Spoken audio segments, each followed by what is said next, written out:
Hi guys, welcome to all about budgies. எல்லாம் எப்படி இருக்கீங்க? நானும் ரொம்ப நல்லா இருக்கேன். இன்றைக்கி நம்ம என்ன பார்க்க போகிறோம் அப்படின்னா, காலனி ப்ரீடிங் நான் ஸ்டார்ட் பண்ணிட்டேன். அது ஏன் அப்படிங்கிறதுக்கான ஒரு ரீசனை சொல்கிறேன். நான் ஜான்வரிக்கு அப்புறம் தான் நான் காலனி ப்ரீடிங் ஸ்டார்ட் பண்ணலாம் அப்படிங்கிற ஒரு ஐடியாவில் இருந்தேன். ஆனால் அதுக்கு இப்போ ஸ்டார்ட் பண்ணுறதுக்கு காரணமே இந்த பட்ஜீஸ் தான். ஏன்னா தரையில் குழியை தோண்டி அது உள்ற போயிட்டு அதுக்காக ஃபைட் பண்ணிக்கிட்டு நிறையா ஃபீமேல் வந்து ரொம்பவே காயமாயிடுச்சு. இப்போ இந்த பாட்க்கு இப்போது ட்ரை பண்ணதில் ஒரு ஃபீமேல் எல்லோ கலர் கிளியரிங், அதோட தலையெல்லாம் பாருங்கள் எவ்வளோ காயமாக இருக்குன்னு. இவ்வளோதுக்கும் நான் பானையே கட்டில் போகலாம். ஒரு 2 ஃபீமேல் கிட்ட வந்து ரொம்பவே காயமாயிடுச்சு, தனியாக வச்சுருக்கேன். அதுக்கப்புறம் தான் யோசித்தேன், இதுக்கு மேலே இதுங்களை பாட்டு இல்லாமல் வச்சா ஒன்றுக்கு ஒன்று அடிச்சுக்கிட்டே செத்துரும் அப்படிங்கிறதுக்காக இருக்கிற எல்லா பாட்டையும் இன்றைக்கி காலையிலே உட்காந்து கட்டி முடிச்சிட்டேன். அதை கட்டினதுக்கப்புறம் பாருங்கள் எவ்வளோ ஒரு ஃபைட் நடக்குது அப்படிங்கிறத நீங்களே பாருங்கள். கிட்டத்தட்ட பயங்கரமாக ஒரு அம்மாவுக்கும் ஒரு மகளுக்கான சண்டை தான் இங்கே ரொம்ப அதிகமாக நான் பார்த்தேன். ஏன்னா எனக்கு தெரியும் எது இதோட பிள்ளைங்க அப்படிங்கிறது எனக்கு நல்லாவே தெரியும். இதில் மோஸ்ட்லி வந்து சிக்ஸ்லாம் அடல்ட் ஆகிட்டான் இப்போ பாட்டுக்கு சண்டை போட்டுக்கிட்டு இருக்கு.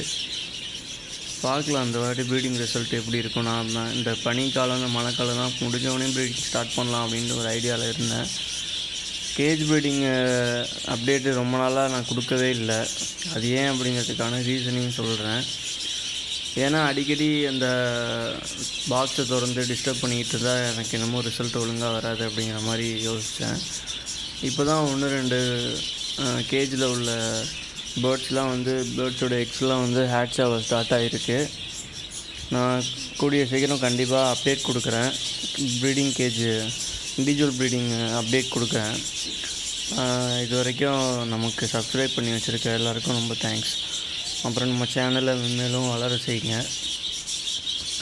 அதுக்கப்புறம் பார்த்தீங்கன்னா இந்த வீடியோவோட கடைசியில் ஒரு காமெடியான ஒரு சீன் நடந்திருக்குன்னு காலையில்.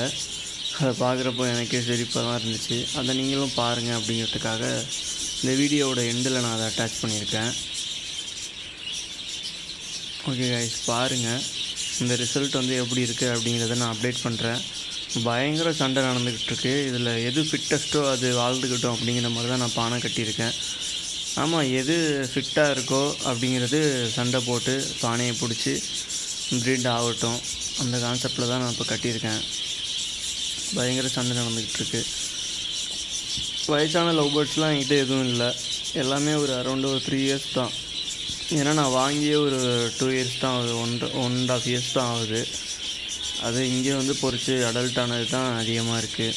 அதனால் எனக்கு ஏஜ் தெரியும், எல்லாத்துக்குமே கம்மியான ஏஜ் தான். பார்க்கலாம் எந்தளவு இந்த வாட்டி ரிசல்ட் இருக்குது.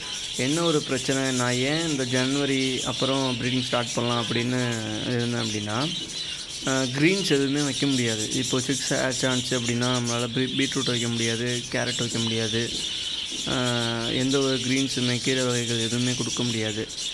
ஏன்னா அதனால் வந்து லூஸ் மோஷன் ஆகும், நிறையா டிஃபெக்ட்ஸ் இருக்குது. அதனால தான் நான் அந்த வெயில் காலம் ஸ்டார்ட் ஆகட்டும், சம்மர் ஸ்டார்ட் ஆகணுன்னே ப்ரீட் பண்ணிக்கலாம், நம்ம என்ன நினைக்கிறோமோ அது கொடுக்கலாம், தப்பே கிடையாது. சிக்ஸுமே சூப்பராக ஹேட்ச் ஆகி வளரும். ஆனால் அது இப்போது வந்து அது நடக்காது. ஏன்னா இப்போ எப்படியுமே வந்து எல்லாமே ஒரு 10 டேஸில் பாட்டை செட் பண்ணிட்டு ஒரு 10 டேஸில் எக் வச்சு எப்படியுமே நெக்ஸ்ட் மந்த்லாம் ஹேட்ச் ஆகிரும். இதெல்லாம் நெக்ஸ்ட் மந்த்லாம் வந்து இந்த பேர்ட்ஸோட இந்த பார்ட்ஸில் வந்து கண்டிப்பாக சிக்ஸ் இருக்கும். நான் அப்டேட் பண்ணுறேன், அப்டேட் பண்ணுவேன். எப்படின்னா ஒரு பாட்லேயும் எத்தனை சிக்ஸ் இருக்குது அப்படிங்கிறத அப்டேட் பண்ணுவேன். இதோட பேரண்ட் அப்படின்னு என்னால் சொல்ல முடியாது. ஏன்னா காலனி ப்ரீடிங் பொறுத்த வரைக்கும் உங்களுக்கு நல்லாவே தெரியும், கண்டதுங்கெல்லாம் சேரும், பேர் தான் பேர் ஆகும் அப்படிங்கிறது கிடையாது. அதனால் நிறையா நடக்கும். அதனால தான் டிஃப்ரெண்ட் கலர்ஸ் பொறிக்கிறது. நான் ஸ்பேங்கிள்ஸ்லாம் இதில் எதுவுமே கிடையாது. ஸ்பேங்கிள் ஸ்பிளிட்டு வேணால் இருக்கும், இதில் 1-2 இருக்கும். ஸ்பேங்கிள்ஸ் எல்லாத்தையுமே பிரிச்சிட்டேன். இந்த இப்போ பாருங்கள், இப்போ ஒரு காமெடி வரும். இங்கே பாருங்கள், அந்த காடையை போட்டு நம்ம கேஜ் ப்ரீடிங் காலனி ப்ரீடிங்கில் வந்து காடை 2-3 வாங்கி விட்ருக்கேன். அது ஏன் அதுக்குன்னா அந்த புழு பூச்சையெல்லாம் சாப்பிட்றதுக்கு. இது என்ன பண்ணிகிட்ருக்குன்னு பாருங்கள். ஓகே கைஸ், தேங்க்யூ ஃபார் வாட்சிங்.